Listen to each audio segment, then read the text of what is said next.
subscribe now and press the bell icon. Never miss an update. तो स्वागत है बच्चों आपके अपने YouTube channel English and math classes में। इससे पिछला वीडियो जो हमारा था वो था प्रेजेंट इंडेफिनिट टेंस के बारे में, जिसके बारे में हम लोगों ने उसके बारे में अच्छी तरीके से जाना। और आज का जो चैप्टर हमारा है वो है प्रेजेंट कंटिन्यूअस टेंस। तो प्रेजेंट कंटिन्यूअस टेंस बच्चों के लिए सबसे आसान टेंस होता है। इसको करने के लिए बहुत कम दिमाग लगाना पड़ता है बच्चों को, और सबसे आसान भी लगता है। तो चलो समझ लेते हैं present continuous tense. Present continuous tense क्या होता है? प्रेजेंट कंटिन्यूअस टेंस वो होता है कि जहां पर कोई व्यक्ति कर रहा है और वो काम अभी तक खत्म नहीं हुआ है और वो काम अभी जारी है। कब खत्म होगा इसके बारे में कोई जानकारी नहीं होती है, यानी कि काम का जारी रहना ही कंटिन्यूअस टेंस होता है।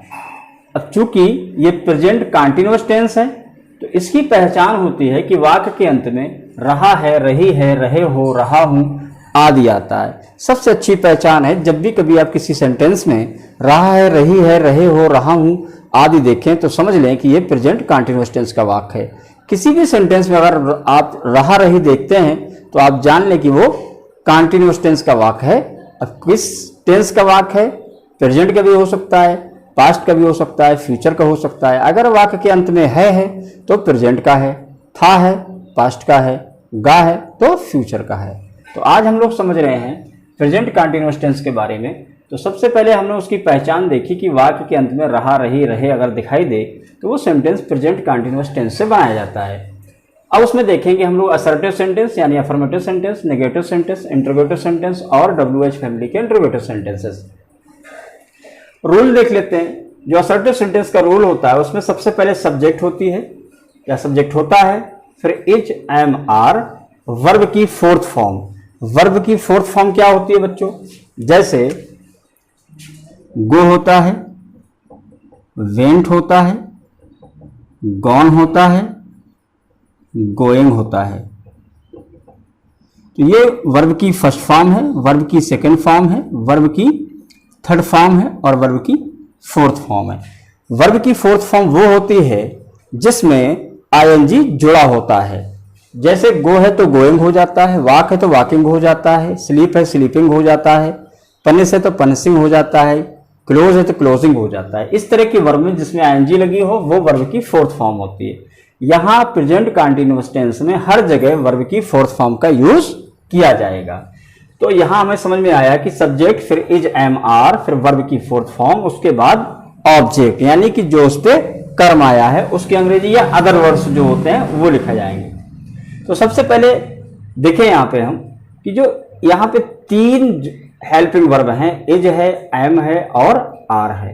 अब चूंकि तीनों तो हेल्पिंग वर्ब एक साथ सेंटेंस में आएंगे नहीं, तो एक एक करके हम तीनों के बारे में समझेंगे कि किसके कब और कैसे इज आता है, कब और कैसे एम आता है और कब आर आता है। इसके समझने के लिए सबसे आसान तरीका है, देखें अगर सब्जेक्ट ही दिखाई दे, शी हो, इट हो या किसी व्यक्ति का नाम हो या कोई कॉमन नाउन हो, मीन्स द बॉय है, द फार्मर है, द शॉपकीपर है, इस तरह के कोई एक व्यक्ति के बारे में बात हो रही हो तो हम इज का प्रयोग करते हैं। या यूं कह लीजिए कि थर्ड पर्सन सिंगुलर सब्जेक्ट के साथ में, थर्ड पर्सन सिंगुलर सब्जेक्ट के साथ में इज आता है, फर्स्ट पर्सन सिंगुलर प्रोनाउन के साथ में एम आता है, यानी आई के साथ एम आता है। और आई होता है फर्स्ट पर्सन का सिंगुलर प्रोनाउन और फर्स्ट पर्सन का प्लूरल और सेकंड पर्सन का यू जो होता है सेकंड पर्सन का इसके साथ, और थर्ड पर्सन का प्लूरल सब्जेक्ट जो होता है या प्रोनाउन होता है उनके साथ में, थर्ड पर्सन के जितने भी प्लूरल सब्जेक्ट होते हैं उन सभी के साथ में आर का यूज किया जाता है। और सबसे आसान तरीका ये है, सिर्फ इतना याद कर लेना है हमें, ही, शी, इट या किसी व्यक्ति के नाम के साथ में या कोई एक ऐसा व्यक्ति हो जो जैसे द टीचर है, द फार्मर है, द शॉपकीपर है, इस तरह के कोई व्यक्ति हैं तो अगर वो व्यक्ति एक है तो इज लगा देंगे, यहीं पर अगर आई आया है, आई कहीं भी आएगा प्रेजेंट कंटिन्यूअस टेंस में हमेशा आई के साथ एम आता है। वी, यू, दे और ज्यादा चीजों के साथ में यानी कि प्लूरल नाउन्स के साथ में हम आर का यूज करते हैं। ये क्लियर हो गया। अब देखते हैं वह पतंग उड़ा रहा है। तो जो वह होता है ये थर्ड पर्सन का सिंगुलर प्रोनाउन होता है और वह के माने होते हैं अंग्रेजी में ही।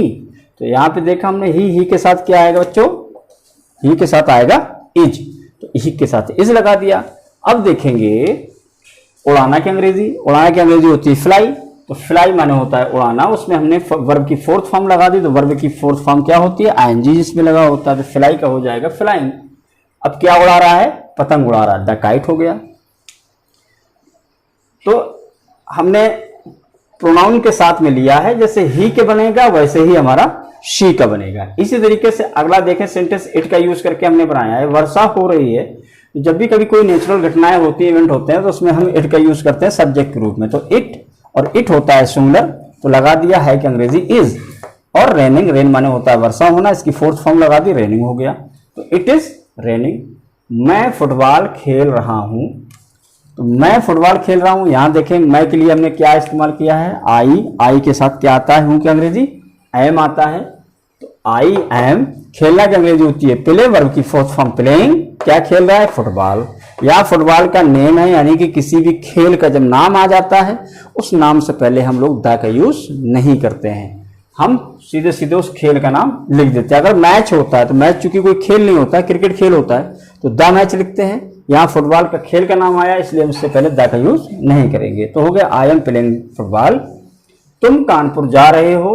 अब देखें जो यू है ये सेकंड पर्सन का है और सेकंड पर्सन के साथ में आर आता है। जैसे यू है, यू के साथ क्या आया, आर, यानी वी, यू, दे और ज्यादा चीजें अगर दिखाई दे तो उनके साथ में हम आर का यूज करते हैं। तो you are going to Kanpur, तुम कानपुर जा रहे हो। जाने की अंग्रेजी होती है गो, इसकी फोर्थ फॉर्म होती है गोइंग, तो हो जाएगी गोइंग। और कानपुर जा रहे हो तो टू कानपुर, टू जो होता है ये हमारा प्रीपोजिशन होता है। गोइंग के बाद हम टू का प्रीपोजिशन का यूज करते हैं। लड़के शोर मचा रहे हैं। अब देखें यहाँ पे ये ज्यादा चीजें हैं, ज्यादा चीजों के साथ में आर आता है। द बॉयज, आर माने हैं, शोर मचाना की अंग्रेजी होती है मेकिंग, और अनवाइज शोर मचाना, मेकिंग अ नॉइज। तो ये हमने असर्टिव सेंटेंस देखे। इस पे असर्टिव सेंटेंस में बहुत आसान है, इसको आप आसानी से कर सकते हैं। अब देखें आके, हमने असर्टिव सेंटेंस समझे, अब देखेंगे नेगेटिव सेंटेंस। नेगेटिव सेंटेंस में क्या होता है कि जहां पर इज आर एम आता है उसी के बाद हमें केवल नॉट का यूज करना रहता है, बाकी कुछ नहीं करना होता है। जैसे वह पतंग नहीं उड़ा रहा था तो हमने इसके बाद नॉट लगा दिया। वर्षा नहीं हो रही थी, इसके बाद नॉट लगा दिया। मैं फुटबॉल नहीं खेल रहा हूं, I am not playing football, am के बाद नॉट लगा दिया। तुम कानपुर नहीं जा रहे हो, you are not going to Kanpur. लड़के शोर नहीं मचा रहे हैं, the boys are not making a noise. तो इज आर एम के बाद नॉट का प्रयोग कर देते हैं। थोड़ा सा इंट्रोगेटिव सेंटेंस देख लें।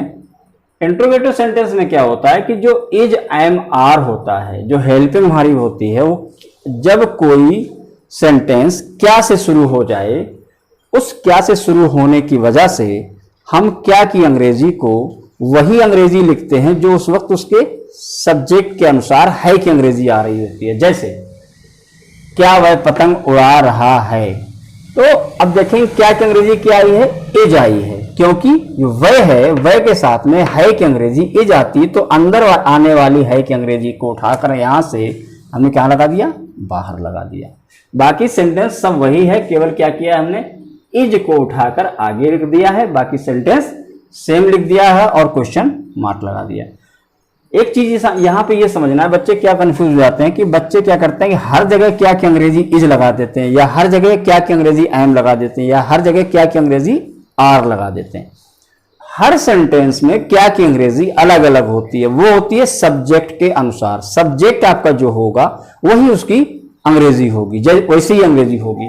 जैसे अगर आपका सब्जेक्ट यू है तो यू के साथ में है की अंग्रेजी आर आती है, तो क्या की अंग्रेजी आर हो जाएगी। वह है तो है की अंग्रेजी इज आती है, तो यहां पर क्या की अंग्रेजी इज हो जाएगी।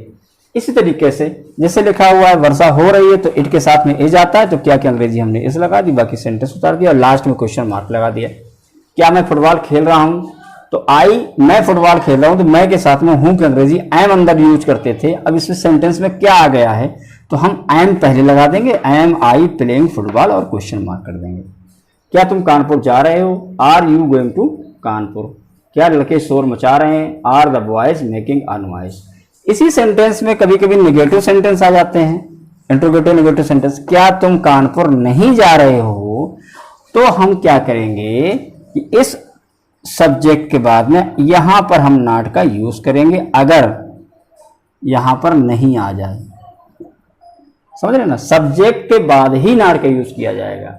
ऐसे ही क्या लड़के शोर मचा रहे हैं, अगर ये सेंटेंस होता क्या लड़के शोर नहीं मचा रहे हैं, are the boys not making a noise हो जाता। तो हमने देखा assertive sentence, negative sentence, interrogative sentence. अब देखेंगे WH फैमिली के इंट्रोगेटिव सेंटेंसेस। वह पतंग कहाँ उड़ा रहा है। तो इस तरह के जब सेंटेंस आते हैं, पिछले वीडियो में जो मैंने प्रेजेंट इंडेफिनिट टेंस बताया था, उसमें भी हमने इसके सारे के सारे रूल्स आपको बताए थे कि किस तरह से करना है। बस थोड़ा सा फर्क है, वहां हेल्पिंग वर्ब डू और डज आती है, यहाँ पे helping verb is am are आता है। फर्क इतना है, बाकी सेम नियम है। वह पतंग कहाँ उड़ा रहा है, तो जो कहाँ का जो वर्ड है ये हमारा इंट्रोगेशन मार्क वाला सेंटेंस शब्द है, और इसकी अंग्रेजी हम कहाँ लिखेंगे, सबसे पहले लिखेंगे। तो कहाँ की अंग्रेजी होती है वेयर, उसके बाद हम हेल्पिंग वर्ब लिखेंगे। इज एम आर में से कोई, तो वह आया है तो वह के साथ इज आएगा, फिर वह की अंग्रेजी ही आएगा। उड़ाना की अंग्रेजी फ्लाई, यानी वर्ब की फोर्थ फॉर्म, तो फ्लाइंग हो गया। क्या उड़ा रहा है, पतंग, द काइट हो गया। वर्षा क्यों हो रही है, क्यों की अंग्रेजी वाई होती है, इट के साथ में इज आता है, तो सब्जेक्ट से पहले इज लगा दिया, उसके बाद हमने सब्जेक्ट लिखा, फिर वर्षा होना की अंग्रेजी रेनिंग लिख दी। Why is it raining. अब देखिए अंदर मैं क्या खेल रहा हूं, अभी यहाँ पे क्या लगा था, तो हमने एम लगाया था, लेकिन यहाँ पे क्या है, मैं खेल रहा हूं, मैं क्या खेल रहा हूं। जब किसी सेंटेंस के अंदर क्या आ जाता है, वहां पर हमें यस या नो में जवाब, हम उसका जवाब नहीं दे सकते, उस पर हमें उनका जवाब देना ही देना होगा। यस और नो में जवाब नहीं दे पाते। यस और नो में जवाब कब देते हैं, जब कोई सेंटेंस क्या से आरंभ होता है। जैसे क्या तुम कानपुर जाते हो, आप बोल देते हैं यस या नो। लेकिन अगर उसने कहा कि मैं क्या खेल रहा हूं, तो आपको ये बताना पड़ेगा कि आप फुटबॉल खेल रहे हैं, मैच खेल रहे हैं, क्रिकेट खेल रहे हैं, टेनिस खेल रहे हैं। यहाँ पर आप यस या नो नहीं कह सकते। तो जहां पर यस या नो नहीं कह सकते, वहां क्या की अंग्रेजी वाट होती है। तो उस वर्ड की अंग्रेजी हमने वाट लगाई, और देखा कि सब्जेक्ट मैं है तो मैं की अंग्रेजी एम होती है, और उस सब्जेक्ट से पहले हमने हूं की अंग्रेजी एम का यूज किया। बाद में प्ले माने खेलना होता है, इसकी फोर्थ फॉर्म प्लेइंग होता है। व्हाट एम आई प्लेइंग, तुम कानपुर कब जा रहे हो। When are you going to Kanpur, लड़के शोर क्यों मचा रहे हैं। Why are the boys making a noise. तो देख लिया हमने कि affirmative sentence, negative sentence, interrogative sentence और WH फैमिली के इंट्रोगेटिव सेंटेंस हमने आज देखे। और मुझे उम्मीद है कि आपको ये वीडियो पसंद आया होगा। बहुत सारे बच्चे पहले से भी बहुत सारी चीज़ें देखी होंगी, सीखी होंगी, पढ़ी होंगी, आपके टीचर ने भी पढ़ाई होंगी। जरूरी नहीं है कि बहुत सारी चीज़ें आप पहले पढ़ चुके हों, कुछ नई चीज़ें भी सामने आ जाती हैं निकल करके। आप सीखते रहें। मिलते हैं अगले वीडियो में जिसका नाम होगा प्रेजेंट परफेक्ट टेंस। तब तक के लिए अगर वीडियो मेरा पसंद आया हो, लाइक करें, कमेंट करें, शेयर करें, और दोस्तों से भी कहें कि चैनल को जरूर से जरूर सब्सक्राइब करें, और जो बेल का बटन दिखाई दे रहा है इसको दबाना बिल्कुल भी मत भूलें, क्योंकि आने वाली वीडियो सबसे पहले आपको मिले। थैंक यू, धन्यवाद।